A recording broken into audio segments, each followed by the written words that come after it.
We're now talking about the nervous system, chapter 12 in our Anatomy Physiology McKinley text for Bio 246, Anatomy and Physiology. And starting right off the bat then, the things we should be able to gain or glean from this particular section, for section 1 of chapter 12, should be able to describe the general functions of the nervous system, identify the structural components included in the CNS, central nervous system, and those in the peripheral nervous system, explain the functional organization of the nervous system, and describe the structure of a nerve, including the 3 layers of connective tissue wrappings, and explain how nerves are classified structurally and functionally.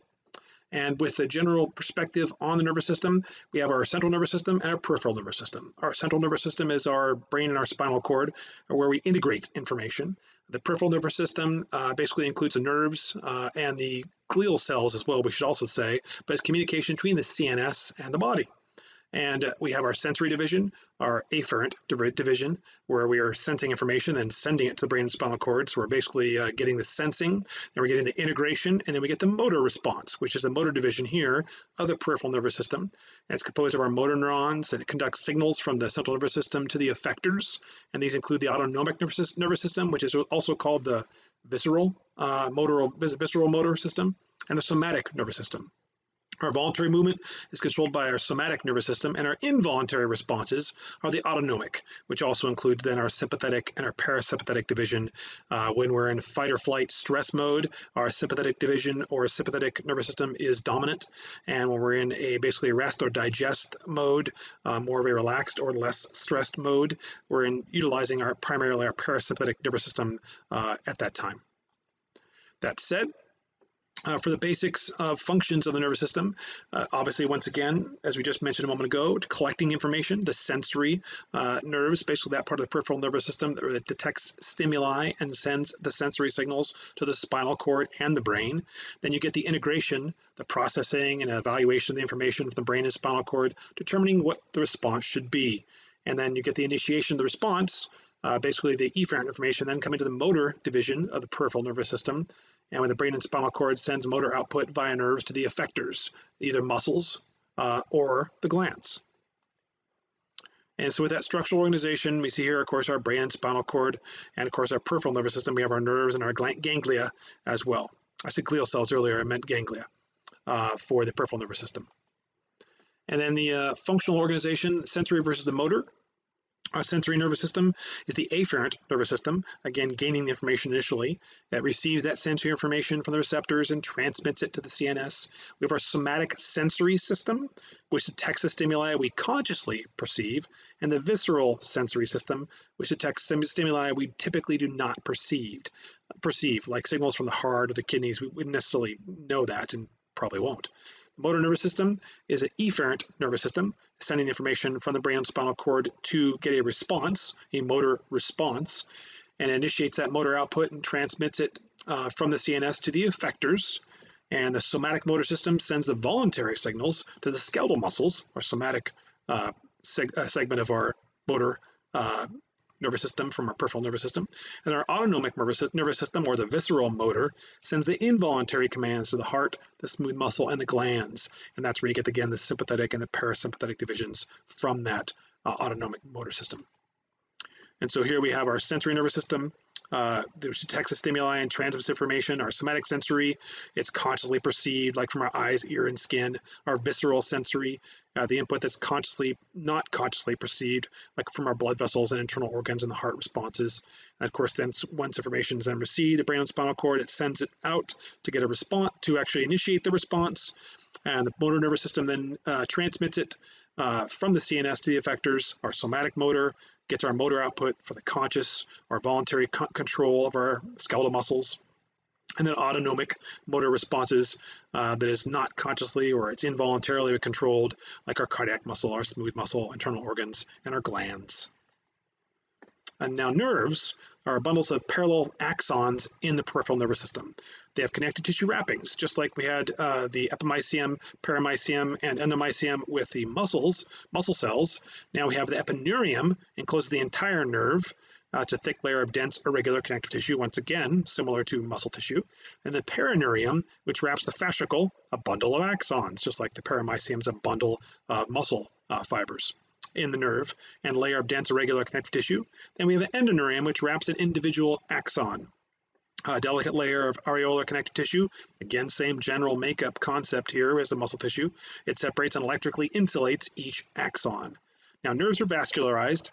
Blood vessels branch throughout the epineurium and the perineurium to become capillaries, and they allow for exchange between the axons in the blood. So we have here a picture here. We can see a little closer. We have our epineurium, the outer layer around the nerve, and the perineurium around a fascicle. And then we have the endoneurium around a single, basically groupings of axons and neurolemmacytes in the axon. And then we have here the nerve and the ganglion, the cell bodies. See these little guys here, and the axons from each one, basically sending information out and away. Blood vessels, delivering oxygen and nutrients, obviously, that are needed here. And then epineurium, again, of course, the outer layer as well. And as far as the classification of nerves, we have our cranial nerves, which extend from our brain, our spinal nerves, which extend from our spinal cord. And then for the functional classification, not just structural classification, we have the sensory nerves, which contain our sensory neurons, send the signals to the CNS, and our motor nerves, which are sending the signals from the CNS. Now, mixed nerves contain both sensory and motor neurons both. Most named nerves are in this category if they have a name. Individual axons in these nerves transmit only one type of information. A ganglion is a cluster of neural cell bodies in the peripheral nervous system. So what did you learn? What's the function of receptors? What are the different types of effectors controlled by the nervous system? What are the two primary functional divisions of the nervous system? How do they differ? What are the three connective tissue wrappings in a nerve, and what specific structure does each ensheath? Describe 5 distinguishing features common to all neurons. Describe the 3, for the next section I should say, now describe the 3 basic anatomic features common to most neurons, and identify and describe the structures unique to neurons. As well, you should be able to distinguish between fast axonal transport and slow axonal transport, and give examples of the different substances moved by each. To name and describe the 4 structural categories of neurons. Identify the 3 functional categories of neurons where each is primarily located. So the neuron characteristics. Again, similar with muscle tissue. We have excitability, which is responsiveness to a stimulus, how excitable the neuron is. A stimulus causes the change in the cell's membrane potential, right, whether it's electrical or chemical. Conductivity is the ability to propagate an electrical signal. We have voltage-gated channels along the membrane that open sequentially. Secretion is a release of a neurotransmitter in response to conductive activity. The messenger is released from the vesicle to influence the target cell. Extreme longevity, a neuron cell can live throughout a person's lifetime, potentially. And they're typically amitotic, which means after fetal development, mitotic activity is lost in most neurons. So once it reaches past that fetal developmental time, basically it's not divided again. So that's why we often talk about if you lose neurons, that's it for that particular neuron after it reaches past that developmental stage. There's no further division. For the parts of the neuron, the cell body or soma, and we'll see an image of this in a moment here. Our basic cell body is where our plasma membrane encloses the cytoplasm, known as the perikaryon, and it contains the nucleus, initiates some graded potentials. If we remember, we talked about the diffusion from a higher to a lower concentration gradient, generally speaking, how it travels, unless it's actually helped with ATP, with energy in general.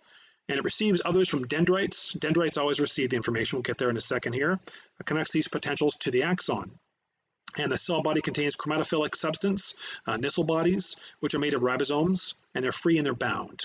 The dendrites, little short unmyelinated processes that branches off the cell body, and they receive input and transfer it to the cell body. They're basically like the ears, so to speak, you could say. And then after going from the cell body, the axon, of course, extends out. It's a long process emanating from the cell body that makes contact with other neurons, the muscle cells or glands. It attaches to the cell body what's known as the axon hillock, which is the triangular region of the soma. That's important. Of course, all of this is, but that's important to understand that. And the cytoplasm is called the axoplasm. The membrane is called the axolemma. It splits into branches called the axon collaterals.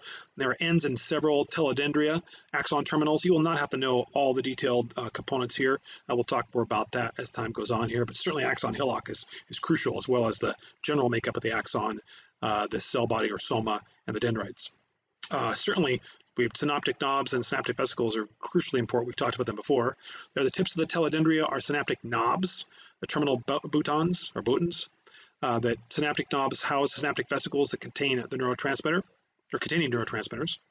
And the axons axons function and conduct action potentials, and then release the neurotransmitter at the synaptic knobs. The cytoskeleton is composed of microfilaments, intermediate filaments, and microtubules. The intermediate filaments are termed neurofilaments, and they aggregate, they form together to form bundles that are called neurofibrils. They provide the tensile strength, basically that skeleton, that tensile strength for the neuron. So here we have our image for our presynaptic neuron. So we have our dendrites, our branches out here that are gaining the information to our cell body, and there's our nucleus and the nucleolus on the outside of that there.